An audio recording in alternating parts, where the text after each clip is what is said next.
ओम शांति। आज 10 दिसंबर 2020 के मधुर महावाक्य है और आज की मुरली में बाबा ने सर्विसेबल बच्चों की विशेषताएं बताई है कि सर्विसेबल बच्चों की निशानी क्या होगी। सुनेंगे बाबा के मधुर महावाक्य के द्वारा ही। ओम शांति।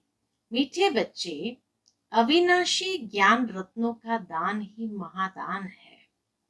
इस दान से ही राजाई प्राप्त होती है, इसीलिए महादानी बनो। प्रश्न है आज की मुरली का, जिन बच्चों को सर्विस का शौक होगा उनकी मुख्य निशानियां क्या होगी। तो बाबा ने आज मुरली में 7 निशानियां बताई है जो सुनेंगे। उत्तर, पहली निशानी, उन्हें पुरानी दुनिया का वातावरण बिल्कुल अच्छा नहीं लगेगा। दूसरी बात, उन्हें बहुतों की सेवा कर आप समान बनाने में ही खुशी होगी। तीसरी बात, उन्हें पढ़ने और पढ़ाने में ही आराम आएगा। चौथी बात, समझाते समझाते गला भी खराब हो जाए तो भी खुशी में रहेंगे। पांचवी बात, उन्हें किसी की मिल्कियत नहीं चाहिए। वह किसी की प्रॉपर्टी के पीछे अपना समय नहीं गंवाएंगे। छठी बात, उनकी रगें सब तरफ से टूटी हुई होगी। और सातवीं बात, वह बाप समान उदारचित होंगे। उन्हें सेवा के सिवाय और कुछ भी मीठा नहीं लगेगा। ये 7 बातें आज की मुरली में बाबा ने स्पष्ट की है। आज की मुरली का गीत है ओम नमः शिवाय। ओम शांति। रूहानी बाप जिसकी महिमा सुनी, वह बैठ बच्चों को पाठ पढ़ाते हैं। यह पाठशाला है ना, तुम सब यहाँ पाठ पढ़ रहे हो। टीचर से बाबा कहे, तुम सब यहाँ पाठ पढ़ रहे हो टीचर से। यह है सुप्रीम टीचर, जिसको परम पिता भी कहा जाता है। परम पिता रूहानी बाप को ही कहा जाता है। लौकिक बाप को कभी परम पिता नहीं कहेंगे। तुम कहेंगे अभी हम पारलौकिक बाप के पास बैठे हैं। कोई बैठे हैं, कोई मेहमान बनाते हैं। तुम समझते हो हम बेहद के बाप पास बैठे हैं, इसलिए वर्षा लेने के लिए। तो अंदर में कितनी खुशी होनी चाहिए। मनुष्य तो बेचारे चिल्लाते रहते हैं। इस समय दुनिया में सब कहते हैं दुनिया में शांति हो। यह तो विचारों को पता ही नहीं शांति क्या वस्तु है। ज्ञान का सागर, शांति का सागर बाप ही शांति स्थापन करने वाला है। निराकारी दुनिया में तो शांति ही है। यहाँ चिल्लाते हैं कि दुनिया में शांति कैसे हो।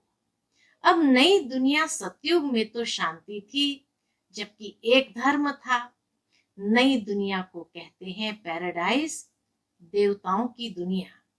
शास्त्रों में जहां तहां अशांति की बातें लिख दी है। शास्त्र में युद्ध, झगड़े, यही बातें लिख दी है। दिखाते हैं द्वापर में कंस था, फिर हिरण्यकश्यप को सतयुग में दिखाते हैं। त्रेता में रावण का हंगामा, सब जगह अशांति दिखा दी है। मनुष्य बेचारे कितने घोर अंधियारे में है। पुकारते भी है बेहद के बाप को। जब गॉड फादर आए तब वही आकर शांति स्थापन करे। गॉड को बेचारे जानते ही नहीं। शांति होती ही है नई दुनिया में, पुरानी दुनिया में होती नहीं। नई दुनिया स्थापन करने वाला तो बाप ही है। उनको ही बुलाते हैं कि आकर पीस स्थापन करो। आर्य समाजी भी गाते हैं शांति देवा। बाप कहते हैं पहले है पवित्रता, अभी तुम पवित्र बन रहे हो।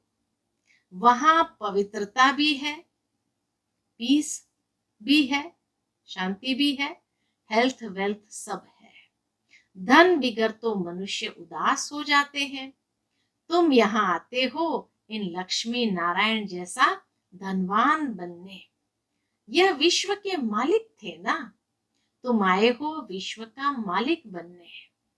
परंतु वह दिमाग सबका नंबरवार है। बाबा ने कहा था, जब प्रभात फेरी निकालते हो तो साथ में लक्ष्मी नारायण का चित्र जरूर उठाओ। ऐसी युक्ति रचो, अभी बच्चों की बुद्धि पारस बुद्धि बनने की है। इस समय अर्जुन तमो प्रधान से रजो तक गए हैं, अभी सतो सतो प्रधान तक जाना है। वह ताकत अभी नहीं है, याद में रहते नहीं है, योग बल की बहुत कमी है। फट से सतो प्रधान नहीं बन सकते हैं। यह जो गायन है सेकंड में जीवन मुक्ति, वह तो ठीक है। तुम ब्राह्मण बने हो तो जीवन मुक्त बन ही गए। फिर जीवन मुक्ति में भी सर्वोत्तम मध्यम कनिष्ठ होते हैं। जो बाप का बनते हैं तो जीवन मुक्ति मिलती जरूर है। बल बाप का बन फिर बाप को छोड़ देते हैं तो भी जीवन मुक्ति जरूर मिलेगी। स्वर्ग में झाड़ू लगाने वाला बन जाएंगे। हाँ? हिसाब बाबा ने बता दिया। अगर बाप का बनकर बाबा को छोड़ दिया फिर भी जीवन मुक्ति तो जरूर मिलेगी। स्वर्ग में झाड़ू लगाने वाला बन जाएंगे। स्वर्ग में तो जाएंगे, बाकी पद कम मिल जाता है। झाड़ू लगाने वाला माना पद कम मिल जाता है। बाप अविनाशी ज्ञान देते हैं, उसका कभी विनाश नहीं होता। बच्चों के अंदर में खुशी के ढोल बजने चाहिए। ये हाय हाय होने के बाद फिर वाह वाह होनी है। तुम अभी ईश्वरीय संतान हो, फिर बनेंगे दैवी संतान। इस समय तुम्हारी ये जीवन हीरे तुल्य है। तुम भारत की सर्विस कर भारत को पीसफुल बनाते हो। वहां पवित्रता सुख शांति सब रहती है। यह जीवन तुम्हारा देवताओं से भी उच्च है। अभी तुम रचता बाप को और सृष्टि चक्र को जानते हो। कहते हैं यह त्योहार आदि जो भी है परंपरा से चले आते हैं, परंतु कब से यह कोई नहीं जानते। समझते हैं जब से सृष्टि शुरू हुई रावण को जलाना आदि भी परंपरा से चला आता है। अब सतयुग में तो रावण होता नहीं, वहां कोई भी दुखी नहीं है, इसलिए गॉड को भी याद नहीं करते। यहाँ सब गॉड को याद करते रहते। समझते हैं गॉड ही विश्व में शांति करेंगे, इसलिए कहते हैं आकर रहम करो, हमको दुख से लिबरेट करो। बच्चे ही बाप को बुलाते हैं। बाबा कहे बच्चे ही बाप को बुलाते हैं क्योंकि बच्चों ने ही सुख देखा है। बाप कहते हैं तुमको पवित्र बनाकर साथ ले चलेंगे। जो पवित्र नहीं बनेंगे वह तो सजाएं खाएंगे। इसमें मनसा वाचा कर्मणा पवित्र रहना है। मनसा भी बड़ी अच्छी चाहिए। इतनी मेहनत करनी है जो पिछाड़ी में मनसा में कोई व्यर्थ ख्याल न आए। ऐसी मेहनत बाबा कहे करनी है। एक बाप के सिवाय कोई भी याद न आए। बाप समझाते हैं अभी मनसा तक तो आएंगे जब तक कर्मातीत अवस्था हो। हनुमान मिसल अडोल बनो, उसमें ही तो बड़ी मेहनत चाहिए। जो आज्ञाकारी वफादार सपूत बच्चे होते हैं बाप का प्यार भी उन पर जास्ती रहता है। 5 विकारों पर जीत न पाने वाले इतने प्यारे लग न सके। तुम बच्चे जानते हो हम कल्प कल्प बाप से ये वर्षा लेते हैं, तो कितना खुशी का पारा चढ़ना चाहिए। यह भी जानते हो स्थापना तो जरूर होनी है, ये पुरानी दुनिया कब्र दाखिल होनी है जरूर। हम परिस्तान में जाने लिए कल्प पहले मिसल पुरुषार्थ करते रहते हैं। यह तो कब्रिस्तान है ना, पुरानी दुनिया और नई दुनिया की समझानी सीढ़ी में है। यह सीढ़ी कितनी अच्छी है तो भी मनुष्य समझते नहीं है। यह सागर के कंठे पर रहने वाले भी पूरा समझते नहीं। सागर के कंठे माना आबू में रहने वाले भी पूरा समझते नहीं। तुम्हें ज्ञान धन का दान तो जरूर करना चाहिए। धन दिए धन ना खुटे, दानी महादानी कहते हैं ना। जो हॉस्पिटल धर्मशाला आदि बनाते हैं उनको महादानी कहते हैं। उसका फल फिर दूसरे जन्म में अल्पकाल के लिए मिलता है। समझो धर्मशाला बनाते हैं तो दूसरे जन्म में मकान का सुख मिलेगा। कोई बहुत बहुत धन दान करते हैं तो राजा के घर में व शाहूकार के घर में जन्म लेते हैं। वह दान से बनते हैं, वह दान से बनते हैं। तुम पढ़ाई से राजाई प्राप्त करते हो। द्वापर कलयुग में लोग दान से पद प्राप्त करते हैं, लेकिन सतयुग के लिए पढ़ाई से राजाई पद पाते हो। पढ़ाई भी है, दान भी है। यहाँ है डायरेक्ट, भक्ति मार्ग में है इनडायरेक्ट। शिव बाबा तुमको पढ़ाई से ऐसा बनाते हैं। शिव बाबा के पास तो है ही अविनाशी ज्ञान रत्न। एक एक रत्न लाखों रुपए के हैं।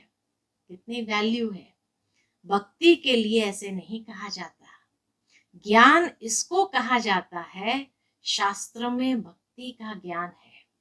भक्ति कैसे की जाए उसके लिए शिक्षा मिलती है।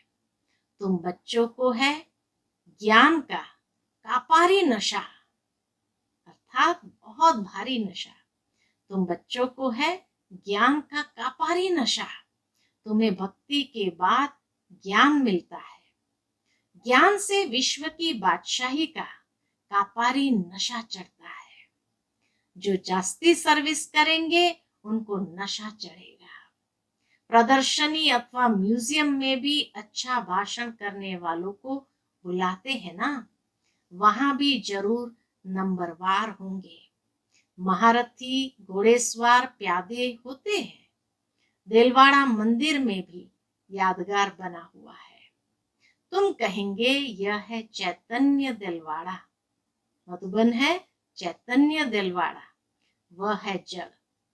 तुम हो गुप्त इसलिए तुमको जानते नहीं। तुम हो राज ऋषि, वह है हठयोग ऋषि। अभी तुम ज्ञान ज्ञानेश्वरी हो। ज्ञान सागर तुमको ज्ञान देते हैं। तुम अविनाशी सर्जन के बच्चे हो। सर्जन ही नव्स देखेंगे। सर्जन ही क्या करेगा? नव्स देखेगा। जो अपनी नव्स को ही नहीं जानते तो दूसरों को फिर कैसे जानेंगे? जो अपनी नव्स को ही नहीं जानते तो दूसरों की फिर कैसे जानेंगे? तुम अविनाशी सर्जन के बच्चे हो ना। ज्ञान अंजन सतगुरु दिया, अज्ञान अंधेर विनाश। यह ज्ञान इंजेक्शन है ना, आत्मा को इंजेक्शन लगता है ना। यह महिमा भी अभी की है, सतगुरु की ही महिमा है। गुरुओं को भी बाबा कहे ज्ञान इंजेक्शन सतगुरु ही देंगे। तुम अविनाशी सर्जन के बच्चे हो तो तुम्हारा धंधा ही है ज्ञान इंजेक्शन लगाना। डॉक्टरों में भी कोई मास में लाख, कोई 500 भी मुश्किल कमाएंगे। नंबरवार 1-2 के पास जाते हैं ना। हाई कोर्ट, सुप्रीम कोर्ट में जजमेंट मिलती है, फांसी पर चढ़ना है। फिर प्रेसिडेंट के पास अपील करते हैं तो वो माफ भी कर देते हैं। तुम बच्चों को तो नशा रहना चाहिए, उदारचित होना चाहिए। इस भागी रथ में बाप प्रवेश हुआ तो इनको बाप ने उदारचित बनाया ना। खुद तो कुछ भी कर सकते हैं ना, वह इसमें आकर मालिक बन बैठा। कौन? शिव बाबा भागीरथ में आकर मालिक बन बैठा। चलो यह सब भारत के कल्याण के लिए लगाना है। तुम धन लगाते हो भारत के ही कल्याण के लिए। कोई पूछे खर्चा कहाँ से लाते हो?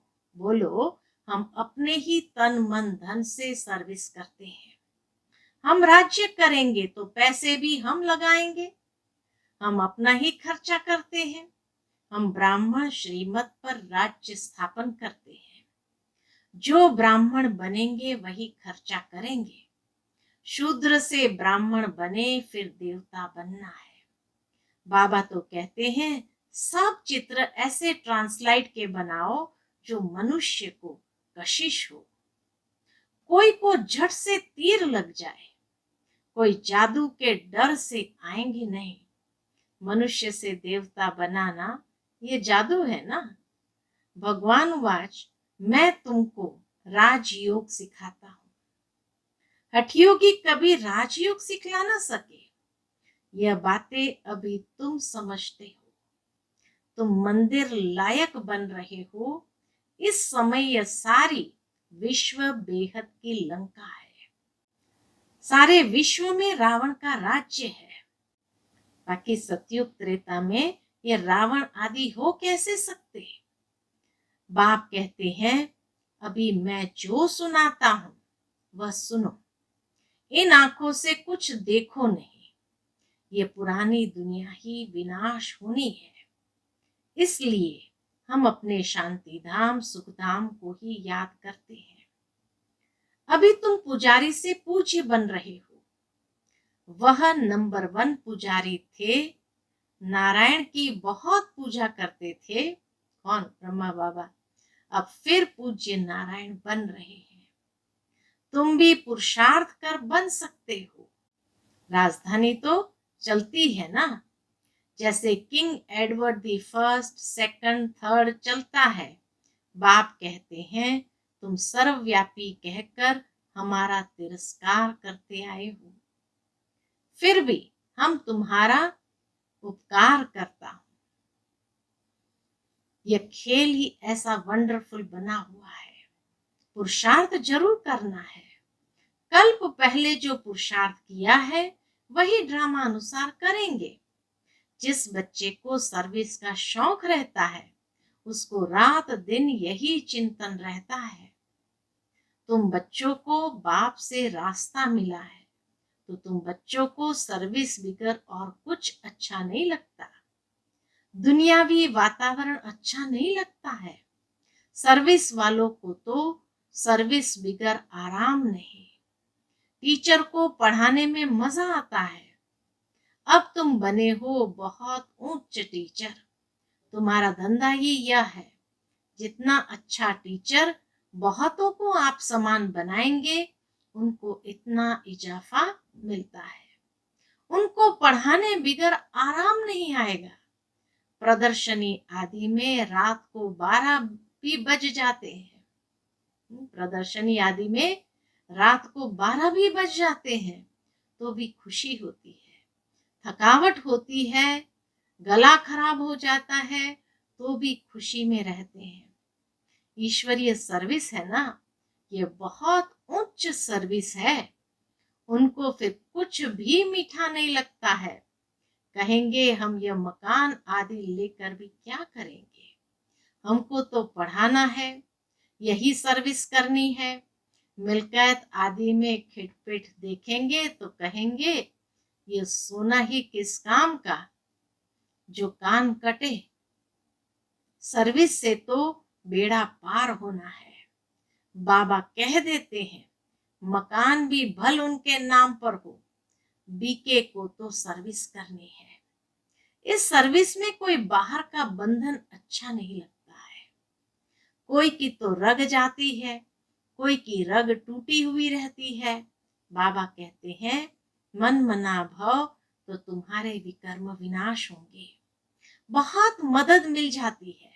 इस सर्विस में तो लग जाना चाहिए। इसमें आमदनी है बहुत। मकान आदि की बात नहीं। मकान दे और बंधन डाले तो ऐसे लेंगे नहीं। जो सर्विस नहीं जानते वह तो अपने काम के नहीं। टीचर आप समान बनाएंगे, नहीं बनते तो वह क्या काम के। हैंड्स की बहुत जरूरत रहती है ना, इसमें भी कन्याओं माताओं की जास्ती जरूरत रहती है। बच्चे समझते हैं बाप टीचर है, बच्चे भी टीचर चाहिए। ऐसे नहीं कि टीचर और कोई काम नहीं कर सकते हैं, सब काम करना चाहिए। बाबा कहे सब काम करना चाहिए, ऐसे नहीं कि टीचर है तो ये काम नहीं कर सकते हैं। अच्छा, मीठे मीठे सिकिलते बच्चों प्रति माता पिता बाप दादा का याद प्यार और गुड मॉर्निंग। रूहानी बाप की रूहानी बच्चों को नमस्ते।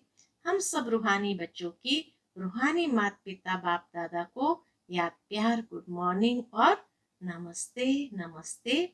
शुक्रिया बाबा, शुक्रिया। आज की मुरली का धारणा के लिए मुख्य सार। पहली पॉइंट, दिन रात सर्विस के चिंतन में रहना है और सब रगे तोड़ देनी है।